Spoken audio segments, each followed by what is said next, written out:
Bihar police क्या किसी मंत्री के बेटे या फिर किसी विधायक के बेटे को बचाने की कोशिश कर रही है क्या? ये नीट छात्रा वाले मामले में जो कुछ भी शंभू गर्ल्स हॉस्टल में हुआ, आखिरकार उसका मुख्य आरोपी अभी तक बरी क्यों है?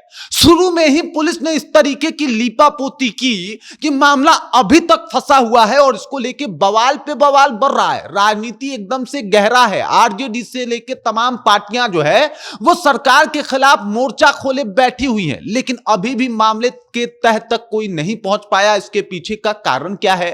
और अब पप्पू यादव यही सवाल उठा रहे हैं, कह रहे हैं कि भाई साहब ये कोई मंत्री का बेटा इसमें सम्मिलित है क्या? कोई एमएलए एमपी का बेटा सम्मिलित है क्या, जिसको बचाने का प्रयास पुलिस के द्वारा किया जा रहा है? एक बड़ा सवाल, एक बड़ा मोड़ इस कहानी में आता हुआ दिखाई दे रहा है। अब पूरी कहानी क्या है सब कुछ आपको विस्तार पूर्वक बताऊंगा, सब कुछ से आपको रूबरू कराऊंगा। और जिस तरीके की पहल पप्पू यादव ने की है वो भी काफी गजब का है। उन्होंने कहा है कि भाई साहब पटना की गर्ल्स हॉस्टल में बड़ा ही कांड चल रहा है और अब इस कांड का भांडाफोड़ होगा। उन तमाम हॉस्टल को जो है वो बेनकाब किया जाएगा। और पप्पू यादव ने टोल फ्री नंबर भी जारी कर दिया और कहा कि साहब सूचना देने वाले को तत्काल 10,000 रुपए इनाम दिए जाएंगे और साथ ही साथ ऐसे लोगों को अब बख्शा नहीं जाएगा। पूरी कहानी क्या है सब कुछ से आपको रूबरू कराएंगे, सब कुछ आपको विस्तार पूर्वक बताएंगे। लेकिन उससे पहले मेरा परिचय जान लीजिए। मेरा नाम है रजत और आप जनता जंक्शन देख रहे हैं। आपको बता दूं कि शंभू गर्ल्स हॉस्टल में जो नीट की छात्रा के साथ हुआ वो किसी से छुपा नहीं है और डे वन से पप्पू यादव जो है वो एकदम से लगे हुए हैं इस छात्रा के परिजनों के साथ और न्याय की बात कर रहे हैं। कह रहे हैं कि साहब न्याय क्यों नहीं मिल रहा, न्याय में अब तक देरी क्यों है, क्यों अब तक पुलिस जो है वो मुख्य आरोपी तक नहीं पहुंच पाई है और पूछताछ क्यों नहीं हो रहा? जो गर्ल्स हॉस्टल का मालिक था उससे पूछताछ क्यों नहीं हो रहा? साहब उसके ऊपर कार्रवाई करने की बात तो हो रही है लेकिन पूछताछ मिसिंग है और वो होना काफी जरूरी है। पप्पू यादव कह रहे हैं कि भाई साहब जिस तरीके से उस बच्ची के साथ हुआ वो काफी ज्यादा घिनौना और गलत था और ऐसा कई ऐसे केसेस मामले जो है वो सामने आ रहे हैं जिसको लेके पूरा बिहार और पटना शर्मसार हो रहा है। लोग कह रहे हैं कि साहब गर्ल्स हॉस्टल से कई ऐसे मामले जो है वो सामने आ रहे हैं जहां पे औरतों को, महिलाओं को पहले ड्रग एडिक्ट बनाया जाता था, उन बच्चियों को पहले ड्रग दिया जाता था और उसके बाद उन्हें झोंक दिया जाता था इस धंधे में। अब इसी को लेके पप्पू यादव ने एक मुहिम भी छेड़ी है।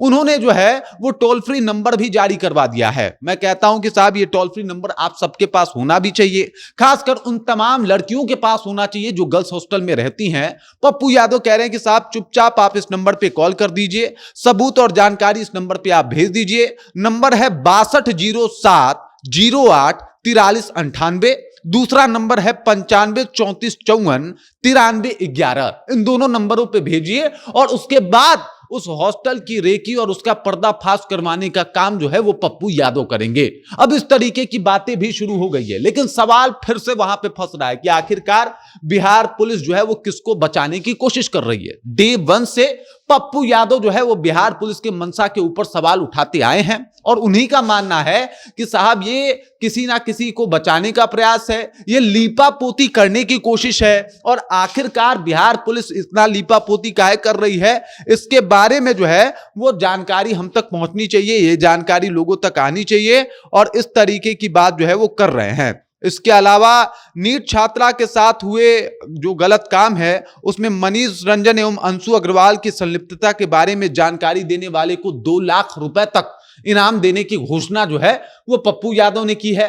नंबर यही है, इसके ऊपर अगर कोई जानकारी देता है तो पप्पू यादव उसको 2 लाख रुपए देंगे। इसका उन्होंने दावा अपने सोशल मीडिया अकाउंट से जो है वो कर दिया है। सबसे बड़ी बात कि सांसद तो बहुत हैं पूरे बिहार में, लेकिन जिस तरीके से नीट छात्रा के मामले में पप्पू यादव एक्टिव है और लगातार उस बेटी की आवाज बन रहे हैं, इसमें उनकी तारीफ होनी चाहिए। साथ ही साथ पुलिस के रवैये के ऊपर भी लगातार सवाल उठा रहे हैं। पप्पू यादव ने जिस तरीके से सवाल उठाया है ये वाकई एक ऐसा पक्ष है जिसके ऊपर तमाम बिहार सोचने पर मजबूर हो रहा है। दरअसल पप्पू यादव ने जिस तरीके से कहा कि क्या कोई मंत्री या फिर एमएलए या फिर एमपी का बेटा इसमें संलिप्त है, जो इस तरीके से उसे बचाया जा रहा है, और यह सवाल वाकई गंभीर है और इसी वजह से यह बात और ज्यादा जो है वो तूल पकड़ता हुआ दिखाई दे रहा है। इससे पहले आप देख सकते हैं आरजेडी की तमाम महिलाएं जो है इसके खिलाफ मोर्चा खोली थी, कांग्रेस की महिलाओं ने मोर्चा खोला था।